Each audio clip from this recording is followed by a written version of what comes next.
ಮಂಗಳೂರಲ್ಲಿ ನಡೆದಂತಹ ಸುಹಾಸ್ ಶೆಟ್ಟಿ ಅವರ ಭೀಕರ ಹತ್ಯೆ ಏನಾಯಿತು, ಇದರ ಹಿಂದೆ ಸ್ಥಳೀಯವಾದಂತಹ ದ್ವೇಷದ ರಾಜಕಾರಣ ಅಲ್ಲ. ಇದರ ಹಿಂದೆ ಅಂತಾರಾಷ್ಟ್ರೀಯ ಮಟ್ಟದ ಕೈವಾಡ ಕೂಡ ಇರಬಹುದು ಅಂತಕ್ಕಂಥದ್ದು ಇತ್ತೀಚಿನ ದಿನಗಳಲ್ಲಿ ಗೊತ್ತಾಗ್ತಾ ಇರ್ತಕ್ಕಂಥ ಸುದ್ದಿ. ಸೊ ನಾವು ಈಗಾಗಲೇ ಇದರ ಬಗ್ಗೆ ಸರ್ಕಾರವನ್ನ, ಗೃಹ ಸಚಿವರನ್ನ ಒತ್ತಾಯ ಮಾಡಿದ್ವಿ. ಇದನ್ನ NIA ಕೊಡಬೇಕು ಅಂತೇಳಿ, ರಾಷ್ಟ್ರೀಯ ತನಿಖಾ ದಳದ ಕಡೆಯಿಂದ ಆಗ್ಬೇಕು ಅಂತೇಳಿ. ಯಾಕಂದ್ರೆ ಕರಾವಳಿ ಇವತ್ತಲ್ಲ, ಹಿಂದೆಯಿಂದ ಕೂಡ ಅನೇಕ ಉಗ್ರಗಾಮಿಗಳಿಗೆ ಆಶ್ರಯವನ್ನು ಕೊಟ್ಟಿರ್ತಕ್ಕಂಥ ಭಾಗ. ಅಲ್ಲಿ ಅನೇಕ ಉಗ್ರಗಾಮಿಗಳು ಕೂಡ ಅಲ್ಲಿಂದ ಸೃಷ್ಟಿಯಾಗಿರ್ತಕ್ಕಂಥದ್ದು. ಈ ಹತ್ಯೆ ಕೇವಲ 5 ಲಕ್ಷ ರೂಪಾಯಿ ಸುಪಾರಿಯಲ್ಲ, ಇನ್ನೂ ಹೆಚ್ಚಿನ ಮೊತ್ತವನ್ನು ಕೊಟ್ಟು ಅಂತಾರಾಷ್ಟ್ರೀಯ ಮಟ್ಟದ ಕುತಂತ್ರ ಕೂಡ ಇದರಲ್ಲಿ ನಡೆದಿದೆ ಮತ್ತು ಇದು ಇಲ್ಲಿಗೆ ನಡೆಯೋದಿಲ್ಲ. ಮುಂದೆ ಕೂಡ ಅನೇಕ ಕೊಲೆಗಳಾಗ್ತಕ್ಕಂಥ ಸಂಭವ ಇರೋದ್ರಿಂದ ತಕ್ಷಣ ಇದನ್ನ ರಾಷ್ಟ್ರೀಯ ತನಿಖಾ ದಳಕ್ಕೆ ಕೊಡಬೇಕು ಅಂತಕ್ಕಂಥ ಒತ್ತಾಯವನ್ನು ಈಗಾಗಲೇ ಮಾಡಿದ್ವಿ. ಈಗಲೂ ಕೂಡ ಒತ್ತಾಯವನ್ನು ಮಾಡ್ತಾ ಇದ್ದೀವಿ. ನಾವು ಇನ್ನೂ ಕೂಡ ಮೆಸೇಜ್ಗಳನ್ನ ಹಾಕ್ತಾ ಇದ್ದಾರೆ. ಮುಂದಿನ ಟಾರ್ಗೆಟ್ ಯಾರು ಅಂತಕ್ಕಂಥದ್ರ ಬಗ್ಗೆ, ಅಲ್ಲಿ ಹಿಂದೂ ನಾಯಕರನ್ನ ಹತ್ಯೆ ಮಾಡ್ತೀವಿ ಅನ್ನೋದ್ರ ಬಗ್ಗೆ ಕೂಡ ಸಾಕಷ್ಟು ಮಾಹಿತಿಗಳು ಹರಿದಾಡ್ತಾ ಇದೆ. ಇದು ಇಲ್ಲಿಗೆ ನಿಲ್ಲೋದಿಲ್ಲ. ಅವರಿಗೆ ಅಷ್ಟು ಧೈರ್ಯ ಬರ್ತದೆ ಅಂತ ಹೇಳಿದ್ರೆ, ಇದು ಹೊರ ರಾಜ್ಯ ಮತ್ತು ಹೊರ ರಾಷ್ಟ್ರಗಳಿಂದ ಕುಮ್ಮಕ್ಕಿದೆ.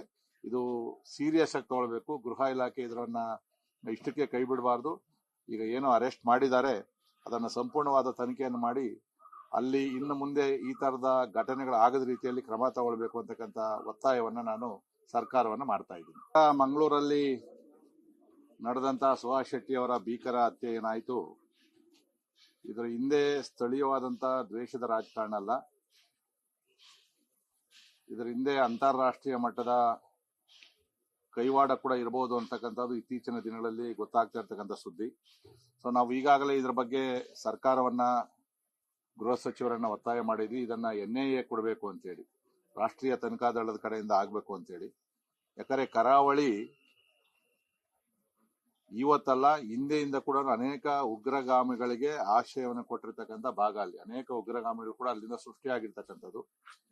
ಈ ಹತ್ಯೆ ಕೇವಲ 5 ಲಕ್ಷ ರೂಪಾಯಿ ಸುಪಾರಿಯಲ್ಲ, ಇನ್ನೂ ಹೆಚ್ಚಿನ ಮೊತ್ತವನ್ನು ಕೊಟ್ಟು ಅಂತಾರಾಷ್ಟ್ರೀಯ ಮಟ್ಟದ ಕುತಂತ್ರ ಕೂಡ ಇದರಲ್ಲಿ ನಡೆದಿದೆ ಮತ್ತು ಇದು ಇಲ್ಲಿಗೆ ನಡೆಯೋದಿಲ್ಲ. ಮುಂದೆ ಕೂಡ ಅನೇಕ ಕೊಲೆಗಳಾಗ್ತಕ್ಕಂಥ ಸಂಭವ ಇರೋದ್ರಿಂದ ತಕ್ಷಣ ಇದನ್ನ ರಾಷ್ಟ್ರೀಯ ತನಿಖಾ ದಳಕ್ಕೆ ಕೊಡಬೇಕು ಅಂತಕ್ಕಂಥ ಒತ್ತಾಯವನ್ನು ಈಗಾಗಲೇ ಮಾಡಿದ್ವಿ. ಈಗಲೂ ಕೂಡ ಒತ್ತಾಯವನ್ನು ಮಾಡ್ತಾ ಇದ್ದೀವಿ. ನಾವು ಇನ್ನೂ ಕೂಡ ಮೆಸೇಜ್ಗಳನ್ನ ಹಾಕ್ತಾ ಇದ್ದಾರೆ. ಮುಂದಿನ ಟಾರ್ಗೆಟ್ ಯಾರು ಅಂತಕ್ಕಂಥದ್ರ ಬಗ್ಗೆ, ಅಲ್ಲಿ ಹಿಂದೂ ನಾಯಕರನ್ನ ಹತ್ಯೆ ಮಾಡ್ತೀವಿ ಅನ್ನೋದ್ರ ಬಗ್ಗೆ ಕೂಡ ಸಾಕಷ್ಟು ಮಾಹಿತಿಗಳು ಹರಿದಾಡ್ತಾ ಇದೆ. ಇದು ಇಲ್ಲಿಗೆ ನಿಲ್ಲೋದಿಲ್ಲ. ಅವರಿಗೆ ಅಷ್ಟು ಧೈರ್ಯ ಬರ್ತದೆ ಅಂತ ಹೇಳಿದ್ರೆ, ಇದು ಹೊರ ರಾಜ್ಯ ಮತ್ತು ಹೊರ ರಾಷ್ಟ್ರಗಳಿಂದ ಕುಮ್ಮಕ್ಕಿದೆ. ಇದು ಸೀರಿಯಸ್ ಆಗಿ ತಗೊಳ್ಬೇಕು. ಗೃಹ ಇಲಾಖೆ ಇದರನ್ನ ಇಷ್ಟಕ್ಕೆ ಕೈ ಬಿಡಬಾರ್ದು. ಈಗ ಏನೋ ಅರೆಸ್ಟ್ ಮಾಡಿದ್ದಾರೆ, ಅದನ್ನ ಸಂಪೂರ್ಣವಾದ ತನಿಖೆಯನ್ನು ಮಾಡಿ ಅಲ್ಲಿ ಇನ್ನು ಮುಂದೆ ಈ ತರದ ಘಟನೆಗಳಾಗದ ರೀತಿಯಲ್ಲಿ ಕ್ರಮ ತಗೊಳ್ಬೇಕು ಅಂತಕ್ಕಂಥ ಒತ್ತಾಯವನ್ನ ನಾನು ಸರ್ಕಾರವನ್ನ ಮಾಡ್ತಾ ಇದ್ದೀನಿ.